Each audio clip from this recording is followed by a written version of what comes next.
तो chemical equation क्या क्या इंफॉर्मेशन कन्वे करती है, तो वो पॉइंट्स हम यहाँ डिस्कस कर रहे हैं।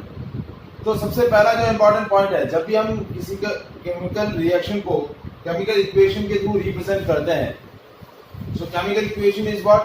A symbolic representation of chemical reaction, that is called chemical equation.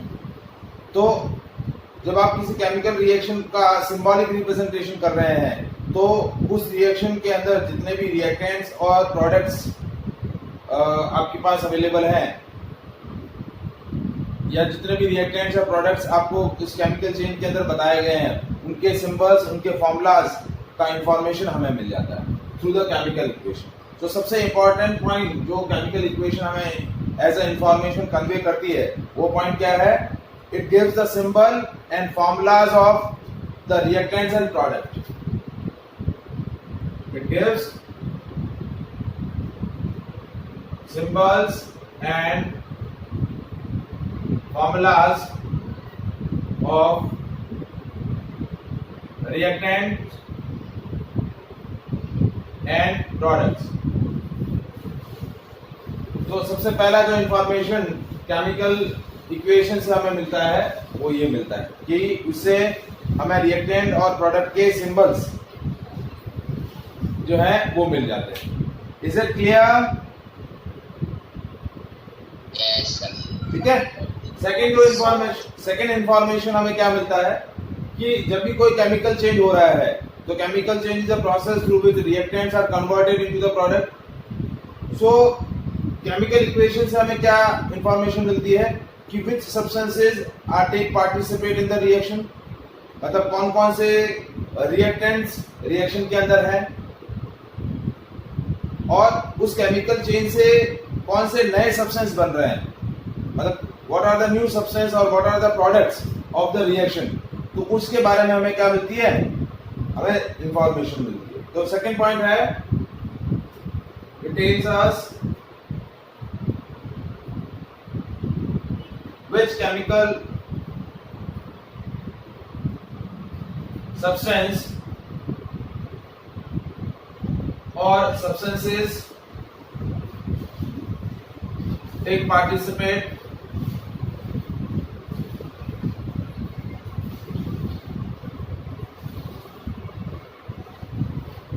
in the reaction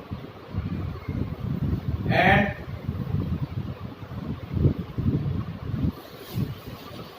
which products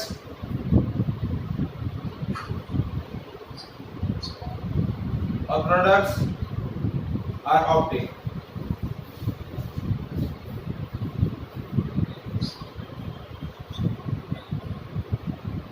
ठीक है। So it tells us about the types of reactants और टाइप्स ऑफ प्रोडक्ट, कौन से रिएक्टेंट बन रहे हैं, कौन से प्रोडक्ट बन रहे हैं। जैसे देखिए, जैसे मैंने केमिकल चेन लिखा, calcium carbonate react with hydrochloric acid, it will form calcium chloride H2O and CO। तो अब ये जो केमिकल चेन मैंने इक्वेशन के फॉर्म में लिखा, तो इससे मुझे क्या पता चल रहा है कि मेरे पास दो रिएक्टेंट है, one is calcium carbonate, second one is hydrochloric acid. और ये जब दोनों रिएक्टेंट कंबाइन होंगे तो मुझे क्या मिल रहा है? कैल्शियम क्लोराइड मिल रहा है, वाटर मिल रहा है, CO2 मिल रहा है। तो मुझे रिएक्टेंट और प्रोडक्ट के बारे में इंफॉर्मेशन मिल रही है। Is it clear?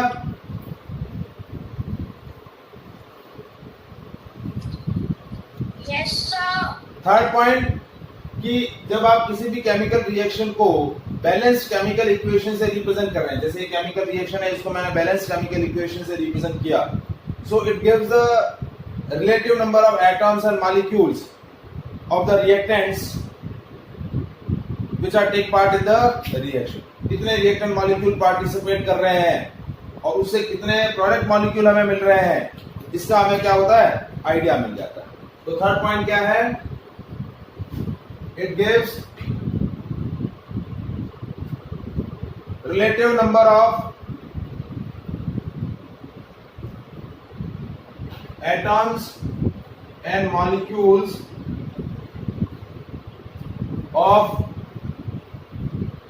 reactants that products take part in the chemical change in the reaction. ठीक है. सेकेंड जो फोर्थ पॉइंट है about the relative number of products. So it tells us about the relative number of atoms and molecules of products that are obtained during chemical change. कि कितने reactant molecule participate कर रहे हैं, कितने product molecule form हो रहे हैं, इसका एक रिलेटिव नंबर हमें क्या होता है आइडिया पड़ जाता है. Is it clear? Yes, sir. And fifth point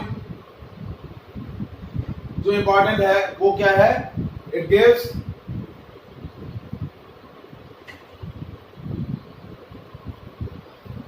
the ratio of masses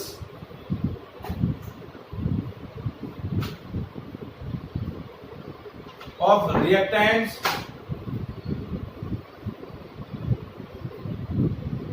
and products. मतलब उस पर्टिकुलर केमिकल चेंज को गवर्न करने के लिए कितना रिएक्टेंट मॉलिक्यूल चाहिए और उससे कितना प्रोडक्ट का अमाउंट फॉर्म हो रहा है, तो उनके रेस्पेक्टिव मासेस का भी हमें क्या होता है आइडिया हो जाता है. जैसे देखिए फॉर एग्जांपल कि मैं यही एक चेंज मैंने जो अभी एक्सप्रेस किया वही आपको बताऊं. जैसे CaCO3 react with the twice of HCl gives CaCl2 plus H2O plus CO. अब कैल्शियम कार्बोनेट का वन मॉलिक्यूल आपको गिवन है तो it has a mass of 100 gram.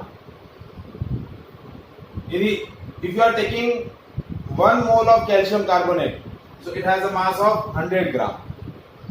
Twice of HCl, so if you are taking 2 moles of HCl it has a weight of 73 gram and it will form 1 mole of calcium chloride. Now 1 mole of calcium chloride has a weight of 40 plus 71 111 plus 18 plus 44.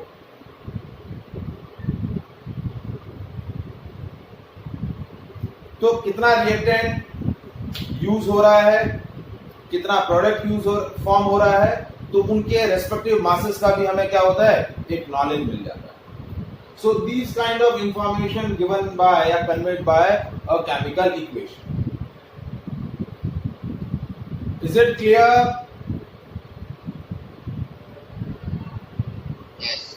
Any doubt in this part?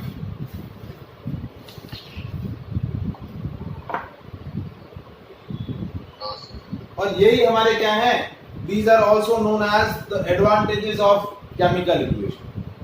यही point जो है हम क्या बोल सकते हैं advantages of chemical equation. तो इसी को हम थोड़ा सा और डिस्कस कर लेते हैं. advantages of using a chemical equation.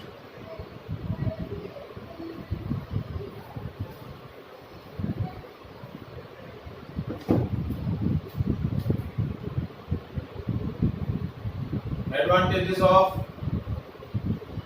using a chemical. जैसा कि हमने डिस्कस किया कि केमिकल इक्वेशन क्या होता है, symbolic representation of chemical change. जो भी केमिकल चेंज परफॉर्म हो रहा है उसको सिंबॉलिकली रिप्रेजेंट करने का जो तरीका होता है वो केमिकल इक्वेशन. तो केमिकल चेंज को सिंबॉलिक रिप्रेजेंट करने का ये जो तरीका है ये बहुत ही इजी है और it will save time and space. Chemical yes sir exam में आपको सिंबॉलिकली रिप्रेजेंट करना है. हाँ, सिंबॉलिकली रिप्रेजेंटेशन करना है ना. Okay sir. ठीक है. केमिकल इक्वेशन के यूज की वजह से क्या हुआ the representation of chemical reaction become easy. So पहला advantage क्या है? By using the chemical equation, now representation of chemical reaction,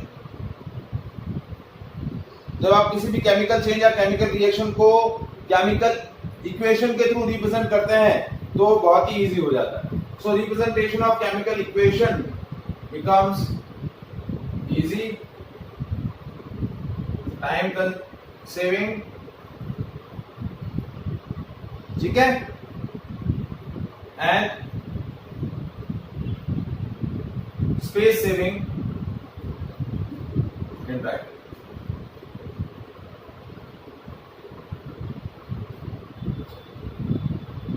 chemical change को जब हम केमिकल इक्वेशन के फॉर्म में रिप्रेजेंट कर रहे हैं तो ये प्रोसेस काफी इजी है, टाइम सेविंग है और स्पेस सेविंग भी.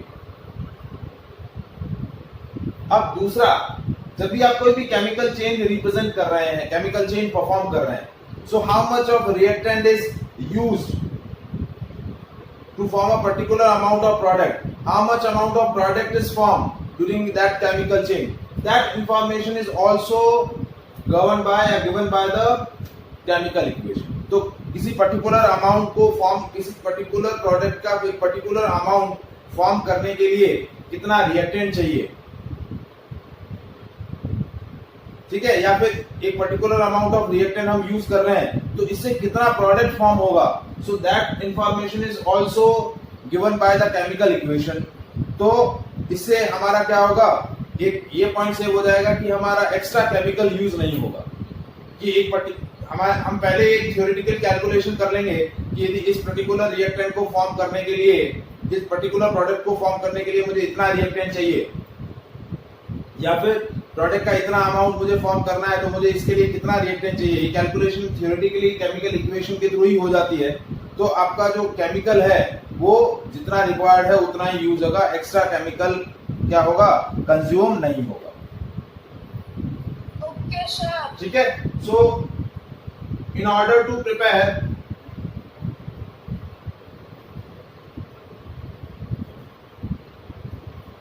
definite amount of product,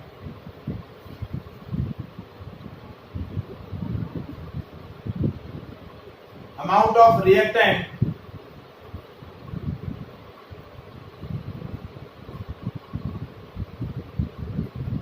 definite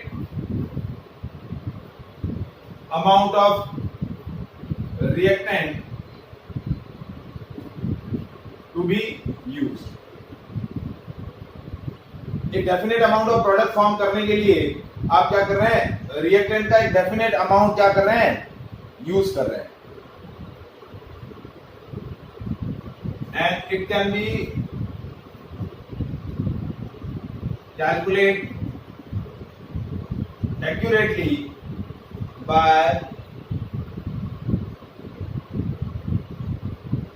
chemical equation. और ये जो है ये आप केमिकल इक्वेशन के थ्रू क्या कर सकते हैं, इजीली कैलकुलेट कर सकते हैं. Okay sir.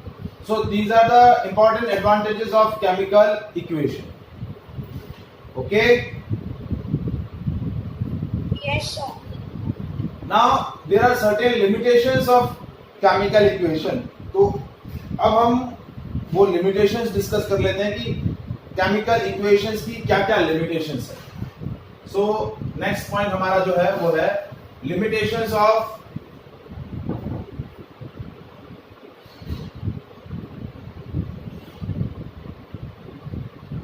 Chemical equation. हाँ भाई, क्या क्या लिमिटेशन हो सकती है, वन बाय वन हम लिमिटेशंस डिस्कस कर लेते हैं. देखिए, एज वी डिस्कस कि केमिकल चेंज का सिंबॉलिक रिप्रेजेंटेशन क्या होता है, केमिकल इक्वेशन. ठीक है, कि कौन कौन से रिएक्टेंट यूज हो रहे हैं, उससे कौन कौन से प्रोडक्ट बन रहे हैं, इसके बारे में हमें इक्वेशन के थ्रू क्या मिल जाती है, इंफॉर्मेशन मिल जाती है. हमारा जो केमिकल चेंज है वो सिंपल और शॉर्ट वे से हम इक्वेशन के फॉर्म में रिप्रेजेंट कर लेते हैं. लेकिन केमिकल इक्वेशन जो है वो बहुत सारी इंफॉर्मेशन जो है वो लैक करता है. जैसे पहला पॉइंट कि it doesn't indicate the physical states of reactants and products which are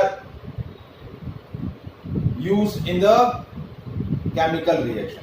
जो केमिकल रिएक्शन में जो रिएक्टेंट्स कंबाइन होकर प्रोडक्ट में कन्वर्ट हो रहे हैं, तो रिएक्टेंट्स की फिजिकल स्टेट क्या है, मतलब वो सॉलिड है, लिक्विड है, गैस है, एक्वा सॉल्यूशन है, क्या है, तो उसकी फिजिकल स्टेट के बारे में कोई इंफॉर्मेशन नहीं देता, ना ही प्रोडक्ट की फिजिकल स्टेट के बारे में कोई इंफॉर्मेशन नहीं देता। सो पहला डिसएडवांटेज क्या है, that it doesn't indicate the physical states of reactants and products। कि आपका रिएक्टेंट जैसे मैंने लिखा calcium carbonate react with twice of HCl gives CaCl2 plus H2O plus CO2। अब कैल्शियम कार्बोनेट सॉलिड है या लिक्विड है, हाइड्रोजन क्लोराइड सॉलिड लिक्विड है या गैस है, क्या है, कैल्शियम क्लोराइड बना वो सॉलिड में बना है या एक्वा सॉल्यूशन के फॉर्म में बना है। वाटर और CO2 का तो फिर भी फिजिकल स्टेट हमें नोन हो जाएगा कि उनकी फिजिकल स्टेट क्या है, इसकी लिक्विड है, इसकी गैस है। लेकिन बहुत सारे ऐसे सब्सटेंस हैं जो हम प्रैक्टिकली डेली लाइफ के अंदर यूज नहीं करते हैं, तो उन रिएक्टेंट्स और प्रोडक्ट की फिजिकल स्टेट्स के बारे में कोई भी इंफॉर्मेशन वो नहीं देता। ठीक है, second, yes, second point, it doesn't indicate that whether the reaction is fast or slow।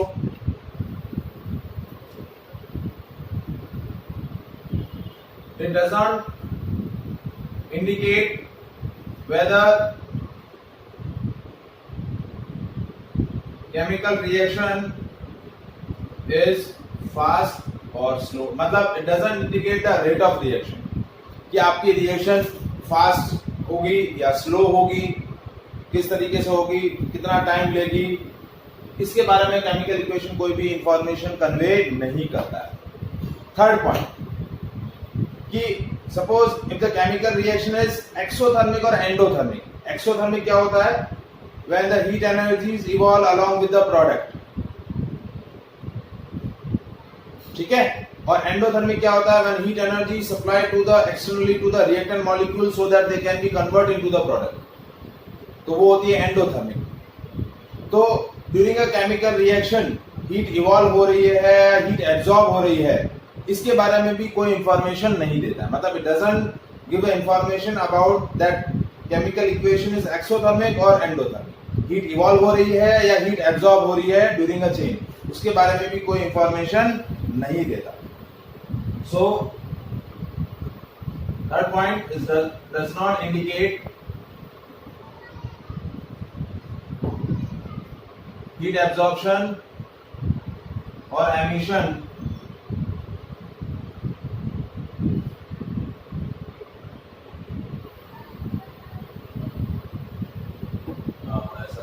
doesn't indicate whether ये तो ना केमिकल इक्वेशन बताता है ना। हाँ बता, इसमें एरो पे अपने को लिखना पड़ता है ना। हाँ वो तो नहीं, वो पॉइंट अभी नेक्स्ट आएगा, how to make the information, how to make the chemical equation more informative, वो हम आगे डिस्कस करेंगे। बट ये पहले इक्वेशन के ड्रॉबैक है। It doesn't indicate whether heat energy is evolve और absorb during a chemical change. फिर फोर्थ पॉइंट कि यदि कोई पर्टिकुलर केमिकल चेंज या केमिकल रिएक्शन किसी स्पेशल कंडीशन को क्या कर रहा है, फॉलो कर रहा है, जैसे कोई स्पेसिफिक टेम्परेचर है, कोई स्पेसिफिक प्रेशर है, या स्पेसिफिक ह्यूमिडिटी है, या और कोई भी स्पेसिफिक कंडीशन है, तो उस पर्टिकुलर रिएक्शन के लिए वो जो स्पेसिफिक कंडीशन है, वो स्पेसिफिक कंडीशन के बारे में भी केमिकल इक्वेशन कोई इंफॉर्मेशन कन्वे नहीं करता है। हाँ क्या हुआ बेटा? सर आपकी आवाज नहीं आ रही। जिनाद आवाज आ रही है मेरी? हेलो। हाँ तो दर्शल एक बार तुम डिस्कनेक्ट होके कनेक्ट हो। Hello sir. तो फोर्थ पॉइंट है that it doesn't indicate condition of the reaction, मतलब some specific conditions for that reaction which are required to fulfil या टू अकॉम्पनिंग दैट रिएक्शन, वो स्पेशल कंडीशंस जो है उसके बारे में इक्वेशन कोई भी इंफॉर्मेशन कन्वे नहीं करती कि क्या स्पेसिफिक टेम्परेचर यदि उस रिएक्शन के लिए चाहिए तो वो क्या होगा, स्पेसिफिक प्रेशर है तो वो क्या होना चाहिए उस रिएक्शन के लिए तो वो क्या होगा, ठीक है। तो इस तरीके की इंफॉर्मेशन केमिकल इक्वेशन कन्वे नहीं करती। अब पांचवा जो इंफॉर्मेशन है कि हमने ये बोला था कि इक्वेशन के अंदर हमें क्या मिलता है, it gives the ratio of masses of the reactant and products, but it doesn't give any accurate amount of the reactant consume or product form, कि एग्जैक्टली नहीं देगा, एक रिलेटिव अमाउंट देगा, लेकिन एग्जैक्टली कितना कंज्यूम हो रहा है, एग्जैक्टली कितना प्रोडक्ट फॉर्म हो रहा है, वो इंफॉर्मेशन इक्वेशन के थ्रू नहीं मिलता है। एक रिलेटिव आइडिया हो जाएगा लेकिन एग्जैक्ट आइडिया नहीं होगा। So it doesn't say anything about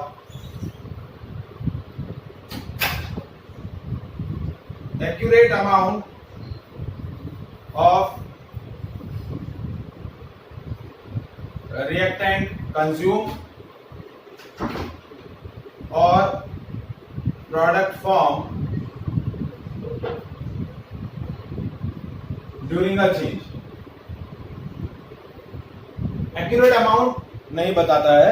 So these are the some limitations of chemical equation.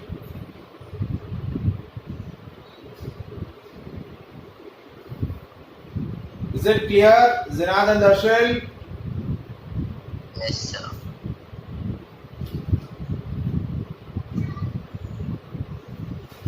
दर्शल बेटा समझ में आया?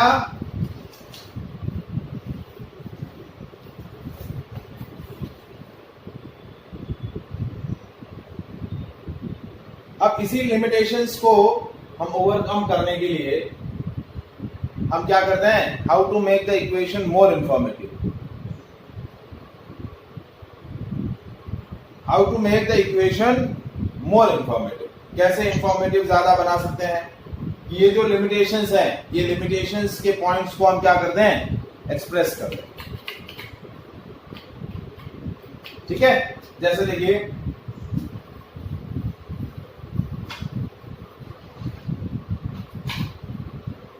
how to make chemical equation more informative।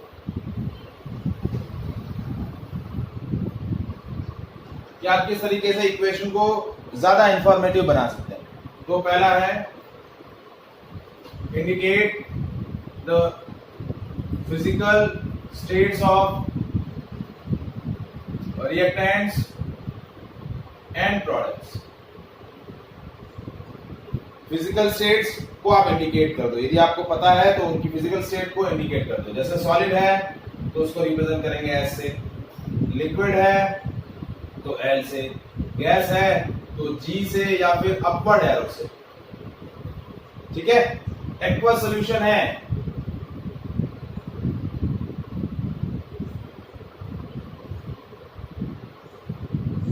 क्या है, एक्वा सॉल्यूशन है तो किसे रिप्रेजेंट करेंगे, ए क्यू से। प्रेसिपिटेट है तो किसे रिप्रेजेंट करेंगे, डाउनवर्ड एरो से। तो इस तरीके से रिएक्टेंट्स और प्रोडक्ट की फिजिकल स्टेट्स को हम क्या करेंगे, इंडिकेट करेंगे। एक्वस सॉल्यूशन क्या होता है? एक्वा सॉल्यूशन मतलब जब भी किसी सब्सटेंस को हम वाटर के अंदर डिसॉल्व कर देते हैं तो वो क्या बोला जाता है, एक्वस सॉल्यूशन। जैसे देखिए zinc react with H2SO4 form zinc sulphate NH2। तो देखिए जिंक का फिजिकल स्टेट क्या होगा, जिंक मेटल है तो सॉलिड। अब H2SO4 हम लिक्विड स्टेट में ले, मतलब क्या ले रहे हैं, एक्वस सॉल्यूशन ले रहे हैं इसका, AQ। तो इसके अंदर क्या है, H2SO4 वाटर के अंदर डिसॉल्व है, तो aqueous solution of H2SO4 it will form aqueous solution of zinc sulfate and hydrogen gas. तो इस तरीके से हमने फिजिकल स्टेट इंडिकेट कर दिया. जैसे CaCO3 decomposes into CaO plus CO2. तो फिजिकल स्टेट कैल्शियम कार्बोनेट का सॉलिड, उससे कैल्शियम ऑक्साइड जो बना वो भी सॉलिड, और जो गैस बनी CO2 वो इस तरीके से गैस बना, एरो बना. तो इस तरीके से हमने इक्वेशन को ज्यादा इंफॉर्मेटिव बनाया. जो उसकी लिमिटेशंस थी उसको हमने क्या किया और ओवरकम किया. अब दूसरा लिमिटेशन जो हम ओवरकम कर सकते हैं वो क्या है कि यदि आपको रिएक्शन की नेचर पता है कि यदि रिएक्शन एक्सोथर्मिक है या एंडोथर्मिक है, तो आप क्या बता दो कि एक्सोथर्मिक है तो प्रोडक्ट के साथ हीट इवॉल्व बता दो, और यदि एंडोथर्मिक है तो प्रोडक्ट के रिएक्टेंट के साथ हीट एनर्जी आप सप्लाई करेंगे तो क्या बन जाएगा, प्रोडक्ट बन जाएगा. सो सेकेंड पॉइंट जो हम एक्सप्रेस कर सकते हैं इक्वेशन को ज्यादा इंफॉर्मेटिव बनाने के लिए वो क्या है, indicate the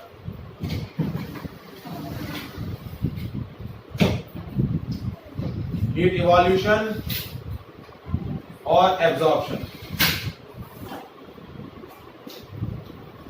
during the chain.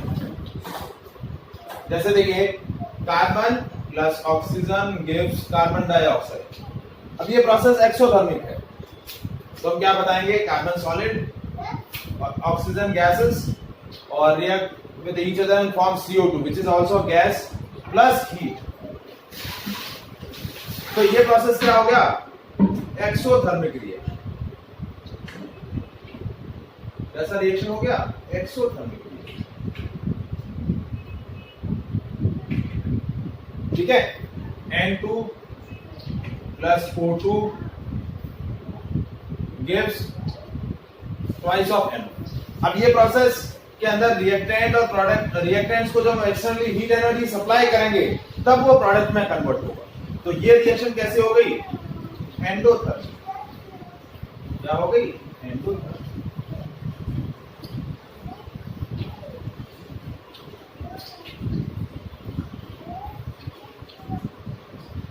अब तीसरा जो ड्रॉबैक जो था, लिमिटेशन था कि कोई स्पेशल कंडीशन है में यदि हमें रिएक्शन के बारे में पता है तो वो स्पेशल कंडीशन हम इंडिकेट करते हैं कि टेम्परेचर, प्रेशर या कोई और स्पेशल कंडीशन है तो वो एक्सप्रेस करते हैं.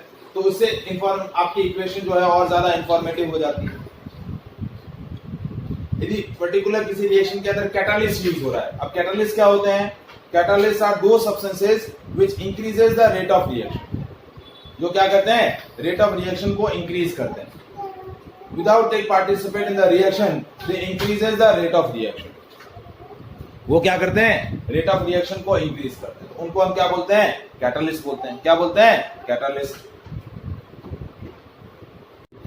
तो यदि कोई स्पेसिफिक कंडीशन है, वो स्पेसिफिक कंडीशन हम क्या कर सकते हैं, इंडिकेट करके इक्वेशन को ज्यादा इंफॉर्मेटिव बना सकते हैं. तो इंडिकेट द स्पेशल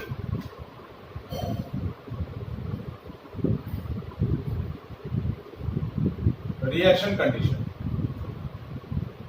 स्पेशल जो रिएक्शन कंडीशन है वो इंडिकेट करके हम इक्वेशन को और ज्यादा इंफॉर्मेटिव बना सकते हैं. जैसे रिएक्टेंट्स हैं और वो प्रोडक्ट में कन्वर्ट हो रहा है, तो यदि कोई टेम्परेचर है, प्रेशर है, कैटालिस्ट का प्रेजेंस है, तो वो इंडिकेट कर सकते हैं इस तरीके से एरो के ऊपर और नीचे. जैसे देखिए N2 plus 3H2 gives twice of NH3. ठीक है, ये रिएक्शन है. तो इसके अंदर 200 atm प्रेशर यूज होता है. ठीक है. आयरन और मॉलिब्डेनम ये दो कैटालिस्ट यूज किए जाते हैं जो रेट ऑफ रिएक्शन को इंक्रीज करते हैं. तो वो स्पेशल कंडीशन बता दी. जैसे कैल्शियम कार्बोनेट है, जब आप स्ट्रांगली हीट करते हैं then it will be convert into calcium oxide and CO2. तो हीट एनर्जी को सप्लाई करने, इंडिकेट करने के लिए इस तरीके से डेल्टा से रिप्रेजेंट करते हैं. जैसे इलेक्ट्रोलाइटिक डिकम्पोजिशन ऑफ वाटर, तो वाटर का इलेक्ट्रोलाइटिक डिकम्पोजिशन होता है, तो इस तरीके से हम इंडिकेट करते थे कि इलेक्ट्रिसिटी सप्लाई करेंगे then it will be decomposed into 2H2 plus O2. ये लिक्विड, ये गैस बन गई दोनों। जैसे twice of AgCl, आप जब लाइट सप्लाई करेंगे, क्या सप्लाई करेंगे? लाइट। H म्यू क्या है? लाइट। ये क्या है? लाइट। तो जब लाइट सप्लाई करेंगे, it will be dissociate into silver and chlorine.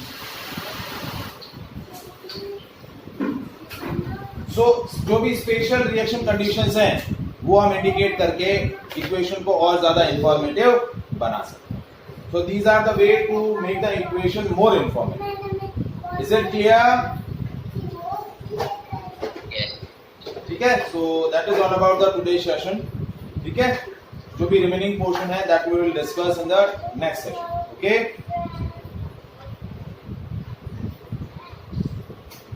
Bye.